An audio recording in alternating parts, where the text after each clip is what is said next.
આપણો ઓલા સતુ ભોવા માટે વીજપડી વાળો રહ્યો આપણે ઓલો હા દીપક ચુડાસમા હા એ બહુ દેવી માટે વિરોધ કરે છે તો એનો આપણે ગમે બંદોબસ્ત કરવું પડે છે.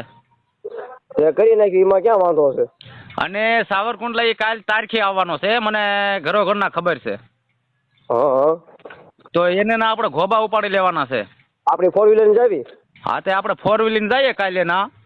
જય માતાજી મિત્રો, હાલમાં એક એવું રેકોર્ડિંગ વાયરલ થઈ રહ્યું છે કે રેકોર્ડિંગમાં દીપક ચુડાસમાને 24 તારીખે જે કોર્ટની અંદર મુદત છે અને તે મુદતની અંદર હાજર રહેવાના છે, એવામાં તેમને પાઠ પડાવવા માટે અને તેમને જે સતુ ભુવાનો જે વિરોધ કરી રહ્યા છે એમના સમર્થનમાં આવેલા દેવી પૂજકના લોકો દ્વારા એવી વાતચીત કરવામાં આવી રહી છે કે દીપક ચુડાસમાને આપણે ત્યાં જઈને તેના ગોબા ઉપાડી લેવાના છે અને તેમને પાઠ ભણાવવાનો છે. તો તમારું શું કહેવું છે આ રેકોર્ડિંગ વિશે અને કોણ કોણ ભાઈ જે આ વાત કરી રહ્યા છે એ સમગ્ર બાબત આ રેકોર્ડિંગની અંદર સાંભળવા મળશે? તો ચાલો આપણે સાંભળીએ રેકોર્ડિંગ. અને તમે ચેનલ ઉપર પહેલી વાર આવ્યા હોય તો ચેનલને જરૂરથી સબસ્ક્રાઈબ કરજો, જેથી તમને આવા જ વિવાદિત વિડીયો અને વિડીયો જોવા મળે.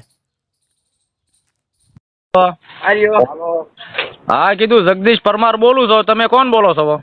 રોહિતભાઈ. ક્યાંથી બોલો? અચ્છા વાંધો નહીં, હું તમને શું કહું છું, આપણો ઓલા સતુ ભોવા માટે વીજપડી વાળો રહ્યો આપણે ઓલો હા દીપક ચુડાસમા હા એ બહુ દેવી માટે વિરોધ કરે છે તો એનો આપણે ગમે બંદોબસ્ત કરવું પડે છે. તે કરી નાખ્યું એમાં ક્યાં વાંધો છે?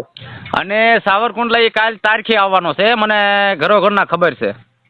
હા તો એને ના આપણે ઘોબા ઉપાડી લેવાના છે. આપણી 4 વ્હીલર જાવી? હા તે આપણે 4 વ્હીલર જઈએ કાલે ના. હા જાવી, આપણી પાસે બંદૂક છે, તલવાર છે. અને સતુ ભુવાને ખોટી રીતે બહુ કંડળે છે. હા એના કાંઈ બાપનું લખાણ થોડું દીધેલું છે? સતુ ભુવો એના બાપનું લખાણ દીધેલું છે? મેરડીમાં છે તો લખાણ છે એનું? અને આપણે વાઘરી છે ને વાઘરી રહેવાના છીએ. હા હા આપણે વાઘરી છે, વાઘરી જ લેવાના છે. આપણે કઈ દેવી પૂજક નથી, બરાબર? આપણે વાઘરી જ છીએ. અને આપણા વાઘરીની મેરડી છે તો એ દેવી પૂજક ને આપણી મેરડીની એને બદનામ હોલવા કરવું પડે. હા તે ક્યારે આવવાનો છે? એ કાલે આવવાનો છે ને.